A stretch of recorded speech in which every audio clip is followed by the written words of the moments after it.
কলা খেলে চেহারা সুন্দর হয়, পেয়ারা পাতার রস খেলে চোখ ভালো হয়, ভাতের সাথে কাঁচা পেঁয়াজ খেলে হার্ট সুস্থ থাকে, বেশি মাংস খেলে কিডনি নষ্ট হয়, দুধ খেলে দাঁত ও হাড় অনেক শক্ত হয়, ডিম খেলে শরীরে প্রচুর শক্তি পাওয়া যায়, গাজর নিয়মিত খেলে চোখের জ্যোতি বাড়ে, লেবুর রস পান করলে শরীরের ভেতরের ময়লা দূর হয়, মাছ খেলে দৃষ্টিশক্তি ভালো থাকে, লাল আটার রুটি খেলে সহজে পেট পরিষ্কার হয়, আদা খেলে বমি ভাব দ্রুত কমে যায়। আর একটি কথা, আপনি যদি সত্যিকারের একজন পরোপকারী এবং ভালো মনের মানুষ হয়ে থাকেন, তাহলে আমি বিশ্বাস করি আপনি শেয়ার করবেন, কারণ আপনার একটি শেয়ারে কার উপকার হয়ে যাবে এটা কেউ বলতে পারবে না। এই বিষয়ে রাসূলুল্লাহ সাল্লাল্লাহু আলাইহি ওয়াসাল্লাম বলেছেন, যে ব্যক্তি মানুষের উপকার করে আল্লাহ তার উপকার করেন।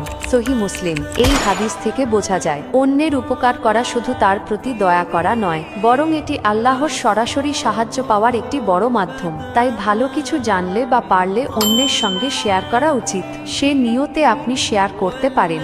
আল্লাহ যেন আপনার এই উপকার কবুল করেন। আমিন। ধন্যবাদ। আসসালামু আলাইকুম।